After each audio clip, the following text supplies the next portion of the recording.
How's everybody doing? My name is Alan Roberts. Pleasure to join you tonight. Sorry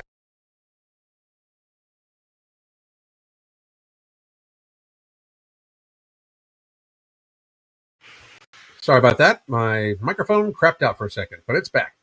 So, some very good news and some very obvious news for a lot of people. So, can you hear me now, Greg? You should be able to hear me now. So, one of the things that I wanted to talk about at first talk, a lot of people's insurance premiums are going to go up, and people are blaming us on the current administration. This wasn't even the last administration's fault, to tell you the truth. This was always going to happen. It is how these subsidies were set up to take care. I mean, the last administration a little bit, but Obamacare was a basically gift to the insurance companies. I've said this for a long time, even when I was in healthcare. If you don't set a barrier for corporations to if they can optimize their profits, you can't have a for-profit industry that you have a mandate to use. These people can charge whatever they want, and this was always how it was going to be. The craziness that Obamacare flies completely in the face of what would lower costs. Like if you give insurance companies license to have everybody on insurance and not top out their costs, especially when you top out their profit line. I think that's what a lot of people don't understand. They topped out the profit percentage that insurance companies can make from their customers. So it's just better to get people to spend more and more and more, because then they get to make more profit that way. If you can't increase the percentage of your profit, you can increase the actual amount of it by increasing what people spend. And that's what has been happening, you know? So the crazy thing about Obamacare is that it was never meant to make people healthier. If you can look, we've gotten less healthy since Obamacare. And not only have we gotten less healthy, but it has allowed things like they don't need to tell you the price of something. Like you cannot shop around pricing. They just surprise you with the price. We are at a stage now where if they know you have insurance, they make you use it, but it costs you 5 times as much than coming out of your pocket. And I'm going to say this straight up anyway. Spreading the costs of healthcare around to everybody when we live in a country that is majority obese, sedentary, and eats like fucking pigs, that to me is un-American. We have lost our way.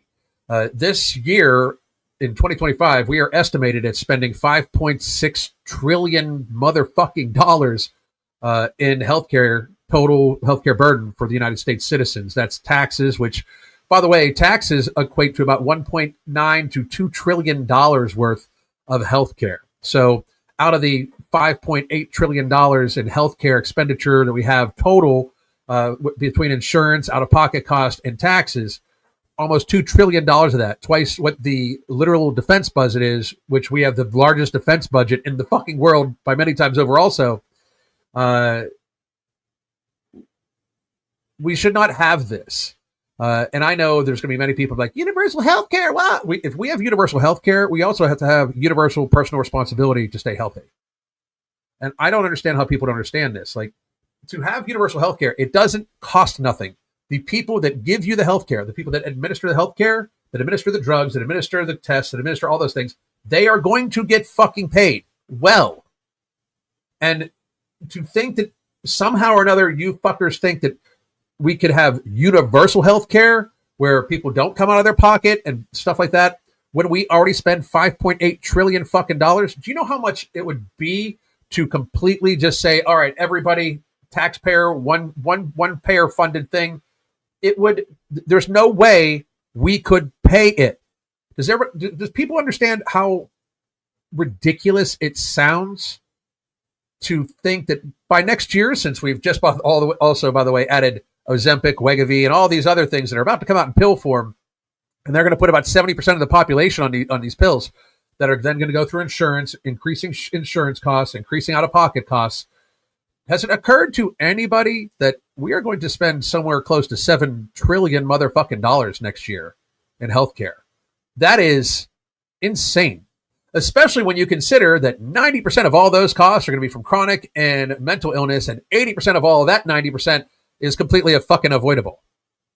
So, right, like put it this way: this year, 90% of the $5.6 trillion that we are going to spend in healthcare is chronic illness and mental illness related, and 80% of that is avoidable, mitigatable, or reversible by lifestyle. So we are going to spend as a collective with shared cost. We are going to spend $4 trillion on the people that eat too much, drink too much, and smoke too much in our country. So if you are not one of these people that eat too much, drink too much, and smoke too much, just know that $4 trillion is being spent on that by the people that refuse to have personal responsibility about their own health. And that's just numbers, people. That's just reality. Like, we as a people have socialized healthcare with pain added, basically, because we don't have people taking personal responsibility for their health. We have people looking towards the government to keep them healthy, or the government to feed them.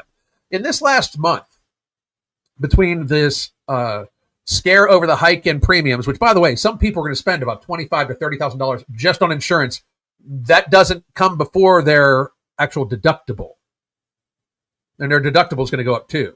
So some family plans are going to run $25,000 and have a $10,000 deductible. So you pay $35,000 out of pocket before they even pay for shit. That's, if you think that that is the government looking out for the people, you are fucked in the head.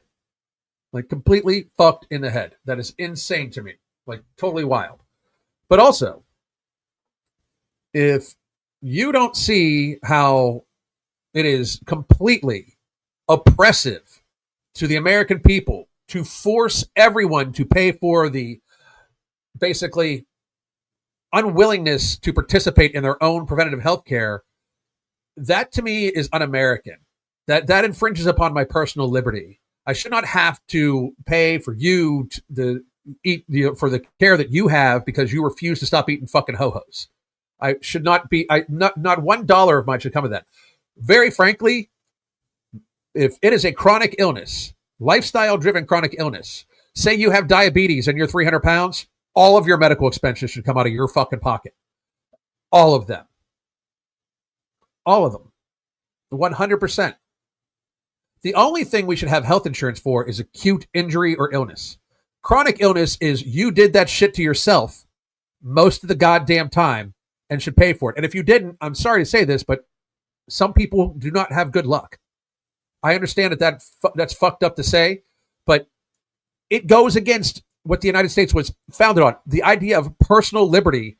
My personal liberty should not be impacted by you not face fucking yourself with pie, like wanting to face fuck yourself with pie every day. My personal liberty should not be impacted by that. So just let's everybody keep that very firmly in mind, because that is a very serious, very, very, very serious issue that we need to be addressing as a people. Extremely, extremely serious. But as the good news rolls out for the American people, and the good news is that it's wild that I, a couple months ago, started talking about HRT for women, and now we're taking the black box label off of it. So for those of you that don't know what a black box label is from the FDA labels like dangerous drugs with black box labels. Now, what's weird is it has been damn near impossible for women to get hormone replacement therapy as they go through perimenopause from the doctor. Like, almost every doctor is like, oh, it's not needed. Oh, this, oh, that, blah, blah, blah. Bullshit. Like, if your levels get out of line, and we're going to go over what levels are supposed to be here in a little bit. If your levels get out of line, you should be on HRT. It's wild how our industrial health complex has no issue putting 8-year-olds on estrogen. They have no issue putting 8-year-olds on estrogen for acne, for birth control, for all sorts of shit, right? It's insane to me how we will do that. We'll give, chemical castration drugs to children because they're confused and the parents are mentally fucking ill. But from there, like, it's almost impossible, or has been up until now, almost impossible to get it prescribed to you through your doctor. And a huge part of that is, by the way, just so everybody knows, a huge part of that is they don't teach that shit in medical school most of the time. Most medical schools do not cover testosterone replacement therapy or hormone replacement therapy for women. Just like the vast majority of medical schools do not cover nutrition barely at all. And yet they will have doctors licensed to treat metabolic disorder when they have no idea about nutrition. Also completely fucking backwards. One more time, the healthcare industrial complex should absolutely not be treating chronic illness. They are, in most cases, they are completely out of their depth. I can guarantee you this. My wife and I have reversed more cases of type 2 diabetes than the average physician. By far. Because we've reversed dozens and dozens and dozens of cases of type 2 diabetes. We have gotten many people off of their medications completely. What we do is healthcare. What they do is sick care. They will sustain you through sickness for as long as they can sustain you to keep making money off you, because a customer cured is a customer lost in the healthcare industry. It's a customer lost for me also. But the difference is I'm not the healthcare industrial complex. And I understand that it's my job to try to teach people healthy lifestyles. And if they have a healthy lifestyle and I can help them build habits around sleep, hydration, stress relief, eating their food in a way that is very mindful, occasionally having an indulgence so they don't feel over-restricted, to lead a happy, healthy, fruitful lifestyle, to be hunger-free and happy is what my wife and I do. So in comparison to the healthcare industrial complex, we actually are healthcare. They are sick care. Like what most fitness people do that know what the fuck they're doing, what we do is healthcare. What they do is sick care. That you go to them when you are already sick, or that when you already think you're sick and then they put you on a medication that makes you sick, because that's another thing that fucking happens. However, HRT, back to, before I get too lost in my thoughts here, HRT has been shown to be an incredible, and I do mean incredible, benefit to most women that need it. And I'm going to go over a few of the things. I wrote an article about it, so give me 1 second.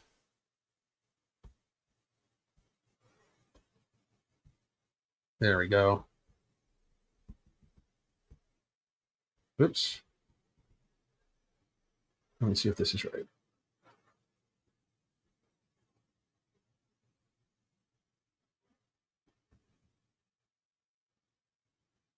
All right, here we go. So I'm going to add this to my studio like this. We're just going to go over this, right? So this is an article I wrote, and very frankly, it is completely scientifically backed. I would love to hear any of these physicians, try to refute it. I get asked that all the time. Like, well, you're not a doctor. No, because I'm normally right about this shit. They're not. And if you don't like that, I don't give a fuck, frankly. But this is proactive hormone management, a lifelong strategy for women's vitality, longevity, and well-being. And the way I've done this is I'm just going to go over, because I've already read this before, but understanding how hormones at play are simply a simple breakdown. Estrogen, often called the female hormone, estrogen is like the conductor of the orchestra, keeping everything in harmony. It regulates your menstrual cycle, the monthly process where your body prepares for pregnancy, blah, blah, blah. So, and then there's progesterone. The hormone acts as estrogen's balancing partner. And then testosterone, which is, yes, women do have testosterone. It's a much smaller thing. It drives libido, those sorts of things, right? So why routine hormone monitoring should be a non-negotiable? And this is what's wild. The doctor will run an entire panel on women, like complete panel. They'll have you smash your tit into a fucking mammogram and irradiate it. Like that's what they actually irradiate your boobs to try to find cancer. But radiating your boobs causes cancer. Look it up if you don't believe me. Mammograms can cause cancer. Look it up. And the cancer that mammograms are designed to find is normally the non-deadly type of cancer. Just putting that out there. It's a fucking joke. The entire healthcare system's a fucking joke, right? So they'll have you do that. They'll scrape your uterus for fucking cells and all sorts of shit. They won't tell you to eat healthy. They won't tell you any of that shit. They might tell you if you're fat to lose weight. They have the reason why that doesn't work really well is because most doctors are fat too, and they have no idea how to fucking lose weight. Just saying. And my evidence behind this is 8 years of coaching people where 40% of my clientele have been doctors, nurses, physician's assistants, CNAs, RNs, those sorts of things. So the goal for this, the monitoring of involves simple blood test measures aim to keep the estradiol around 100 to 200 pg per milliliter. Progesterone, 5 to 15 nanograms per milliliter, and testosterone, 30 to 50 nanograms per deciliter. That is the vitality range of hormones for women. And that is where you should have your doctor get you to. You will feel much better. You will feel younger. You will stave off aging longer, those sorts of things. Like, that is where this should be. Why it was black boxed to begin with. They want you fat, sick, weak, and dependent upon them. They want you fat, sick, weak, and dependent upon them. I want in the chat, or anybody watching, tell me how many times as a woman you have asked to have your hormones checked or have been prompted to have your hormones checked. And they haven't, if you have never been asked, if you've never asked and they've never prompted you and you're in your 40s, get a new fucking doctor. And if you have asked and they've told you it's not necessary, get a new fucking doctor. Go to an HRT clinic and get your fucking shit checked. Because here's the thing, HRT and TRT for men, most men on TRT are on very few other medications. Maybe something like, people might be on Pure Blood as a supplement, because when you're on TRT, this helps thin out your blood, and it takes away the one fucking side effect that is kind of scary, you know? Your hair might quit falling out if you're on HRT? Very possibly. I'm not going to say for sure because I'm not going to diagnose that, but yes, very possibly. Very, very possibly. So let's just keep in mind that this should be a routine thing. Like, every 6 months, you should have your hormones checked. You know, it's weird that we will do blood tests for your cholesterol. Like, they do diagnostic blood tests to tell you what drugs they need to put you on. Like, they will give you diagnostic tests to put you on statins. They will give you oh, well, your LDL is a little high. Statin. They don't even discuss fucking lifestyle. Oh, you're pre-diabetic. Metformin. They don't discuss lifestyle at all. But if you ask for HRT, it's not adequate, or it's not needed or anything like that. It's wild to me. Absolutely wild. The things that this can stave off, by the way. First of all, there's the mental health toll of hormonal decline and how to safeguard against it.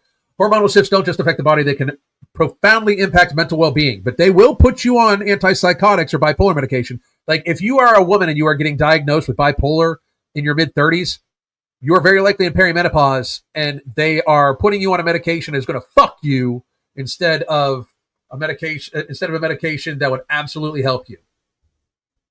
Just straight up.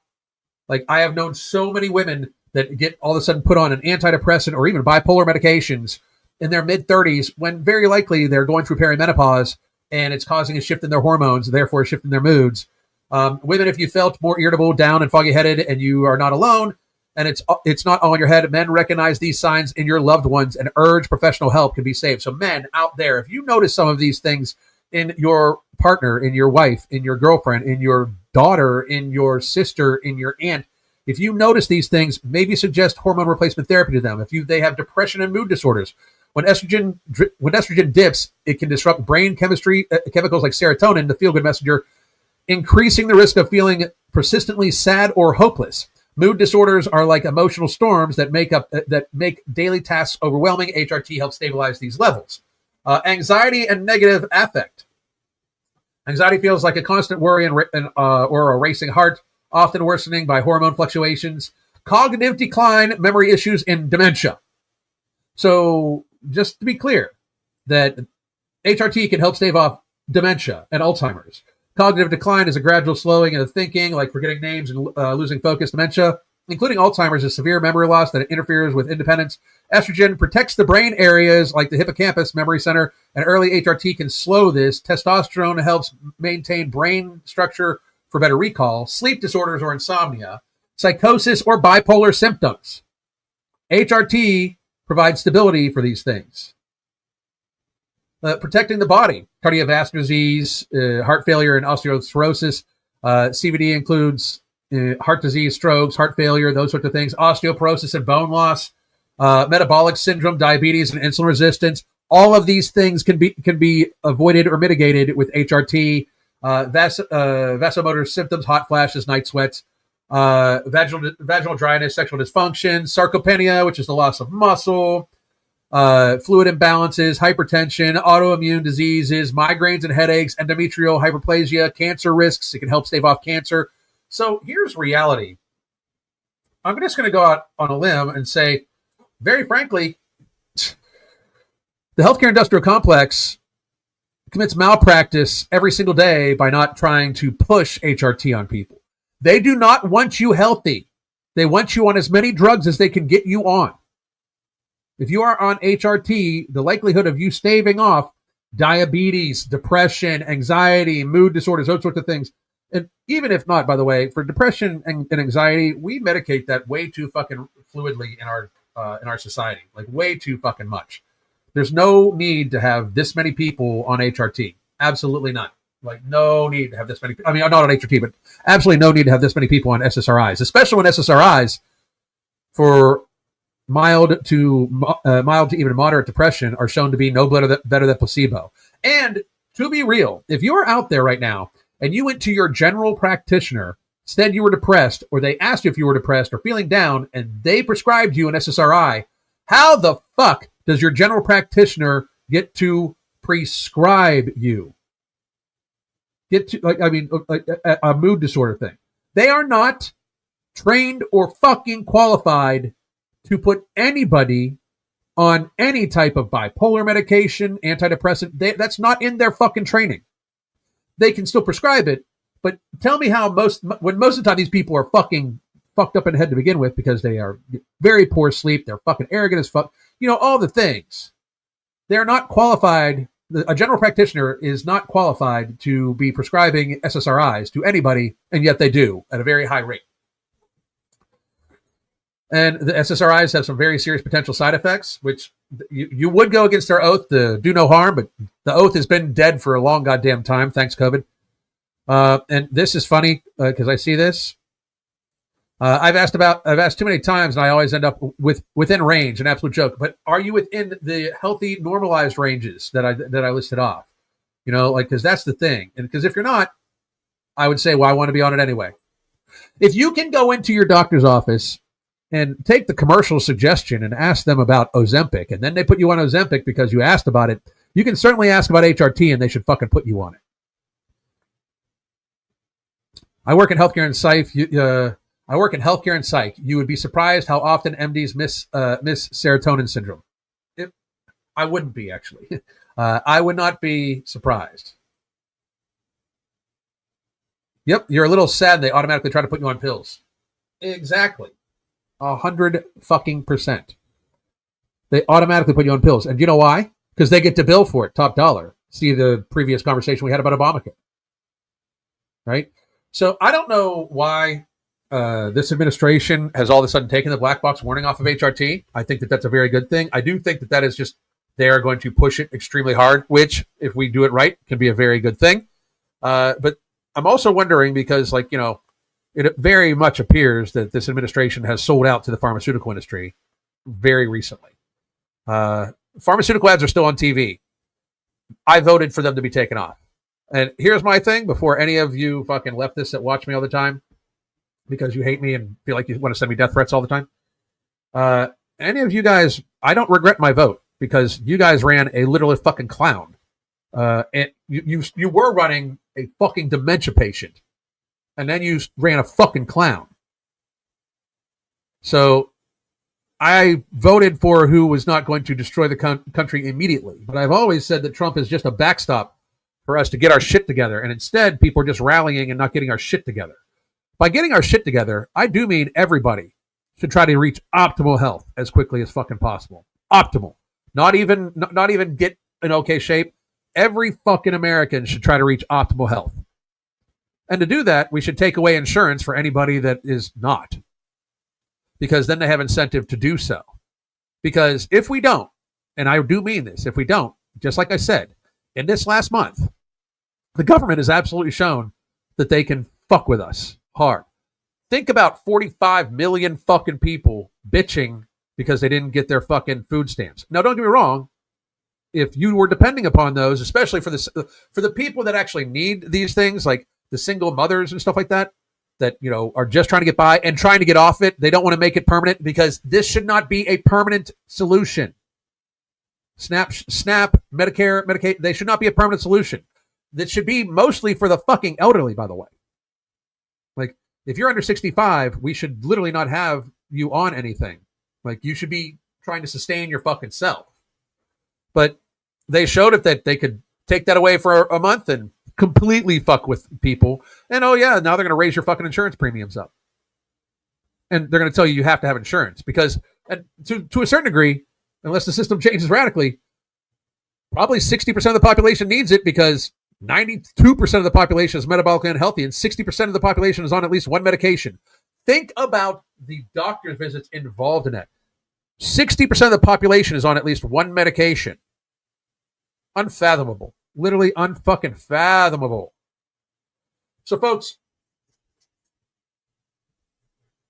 I hope that all of you understand that I am trying my very best to help people get hunger-free, happy. By the way, here's our coaching. This is where we help people get hunger-free and happy. So please hit us up on that. 6 months to get through the holiday season and get healthy, to move into next year and be completely fucking healthy. With healthy habits that will keep you at a healthy weight after you've lost all the weight. If you have cycled the same 20, 30, 40, 50, 60 pounds, we are your go-to. You should come to us because if you have lost and gained this same 20 or 30, 40, 50 and up pounds multiple times, it means you are not doing very well at developing a healthy lifestyle, a consistent and relatively easy lifestyle that is healthy. A repeatable, a sustainable, healthy lifestyle. We want you to be hunger-free and happy. We focus on satiation, satisfaction, appropriate fitness level activity, proper sleep, hydration, stress relief, mindful eating of food. We help people build healthy habits. And that is what, this offer is for. It is extremely low priced. It is weekly video calls and daily communication on our app. So please take us up on that. And this is kind of the ending special because we have some big changes coming up that we will not be running specials on. So, and we're very excited about it, but this is kind of the ending of the special. So if you want to get in now. Let's see. Alan, do you think HRT can help with PCOS? Well, weight loss helps with PCOS, and most women that go on HRT do end up losing weight. And it can. I'm not going to say it. I have not read data about it, but it does help with inflammation, those sorts of things, all things that help with PCOS. So can it help? Yes. Is it going to? Definitely. I'm not going to say that because I'm not your doctor and I don't know exactly if it will. Just putting that out there. I do know that it helps with longevity and of course helps with the things I did list off because that is just factual, right? More testosterone while having access to testosterone. Don't know why that with PCOS, I have PCOS myself. More testosterone while having excess of testosterone. Don't know that will help with PCOS myself. Yeah, but HRT doesn't always include testosterone. HRT includes finding the levels of all three, and then having some like some women only take estrogen. Some people only take. Some women only take the testosterone. It's not a one size fits all. Like that's why you get your levels checked. Like I'm on a different dose of TRT than Mark is. Because we're different people. Like I'm on 200 to keep my levels at 1,000, and he is on I think like 175 to keep his levels at 2,000, something like that. So, and you're right that PCOS does in fact increase androgen levels. However, HRT for women is not just testosterone. That's awesome to hear. Awesome to hear. So, folks, I will be back tomorrow, my normal time, noon. I just want to do an evening one this evening because I was running out of time. Yeah, exactly. It's different for everybody. So, wait, hang on. I should get a discount on my insurance if I go to the gym 20 times more a month. Yeah, absolutely. Everybody should. Everybody should. And let's see. Progesterone is often lower on PCOS, but high test isn't always presented in it. That's very true also. It does normally have higher levels of androgens, though. That's why they develop beer gut just like men do most of the time. But folks, I hope you have a great, great, great night. I am Alan Roberts. I will be back tomorrow. I hope all of you have a fabulous evening. Make sure to check out the coaching. It is in one more time right here, and I will put it in the description box below, and I'll also put it in the pinned comment of this chat. Thank you very much. God damn.